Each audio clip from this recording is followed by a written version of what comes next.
สบายดีวันนี้มาพบกับพระศรีโหบุญมีสุประเสริฐที่เก่าสิเคยเนาะพระสุสิพามาเบิ่งแม่น้ำเซโดนนะอยู่ที่ท่าบ้านทั้งแห่งเมืองคงสะโดนแข็งสารวัตรของบ้านประหัตของบ้านประหัตตอน12 โมงของตอน12 โมงปลายเนาะ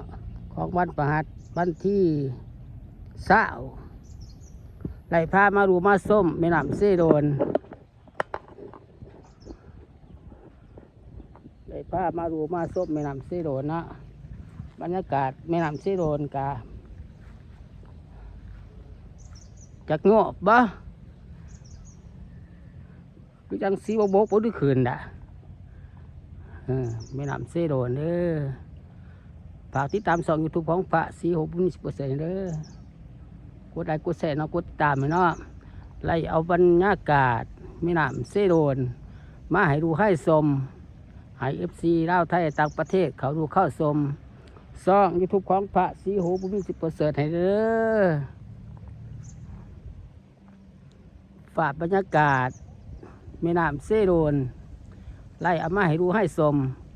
ให้FCลาวไทยต่างประเทศเขาดูเข้าชมช่อง YouTube ของพระศรีโหบุญมีสุประเสริฐให้เนาะ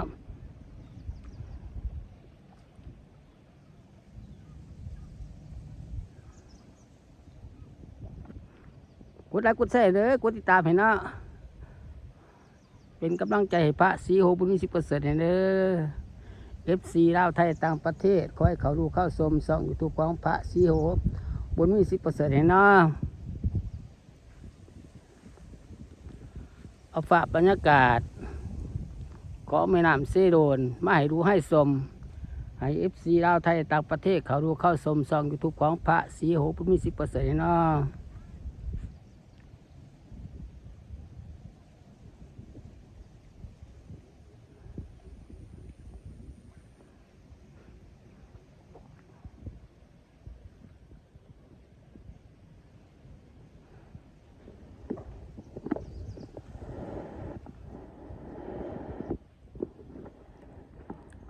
ฝากบรรยากาศของแม่น้ำเซโดน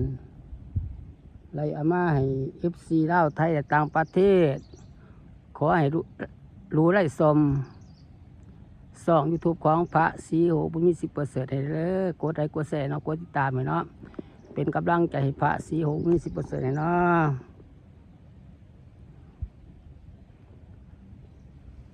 ไล่อามาให้ดูให้ชมน้ำเซโดน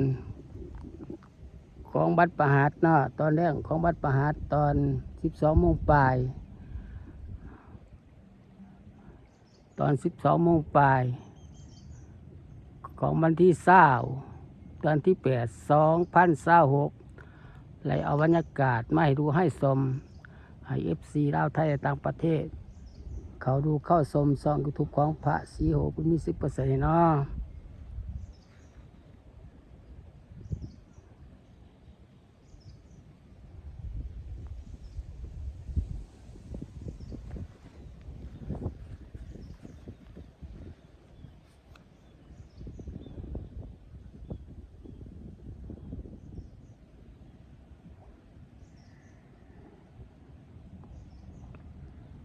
ฝากบรรยากาศของแม่น้ำเซโดน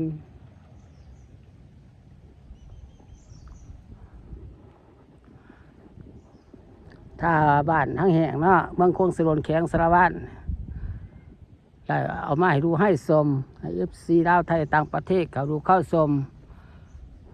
น้ำเซโดนถ้าบ้านทั้งแห่งเมืองคงสะโดนแข็งสารวัตรเนาะเลยเอามาให้ดูให้ชมให้ FC ลาวไทยต่างประเทศเขาดูเข้าชมช่อง YouTube ของพระศรีโหบุญมีสุประเสริฐให้เด้อกดไลค์กดแชร์เนาะกดติดตามให้แน่เป็นกำลังใจให้พระศรีโหบุญมีสุประเสริฐให้เด้อเป็นกำลังใจให้พระศรีโหบุญมีสุประเสริฐให้เด้อ FC ลาวไทยต่างประเทศขอให้เขาดูเข้าชมช่อง YouTube ของพระศรีโหบุญมีสุประเสริฐให้เนาะ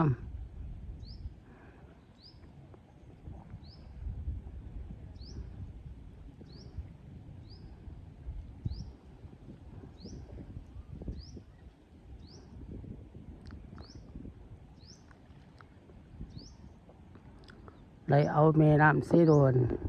มาให้ FC ลาวไทยและต่างประเทศเขาดูเข้าชมช่อง YouTube ของพระศรีโหบ่มี 10% เด้อกดไลค์กดแชร์นะกดติดตามให้เนาะเป็นกำลังใจให้พระศรีโหบ่มี 10% เด้อ FC ลาวไทยและต่างประเทศเนาะคลิปนี้กับพระสุโขทัยไปก่อนบ๊ายบาย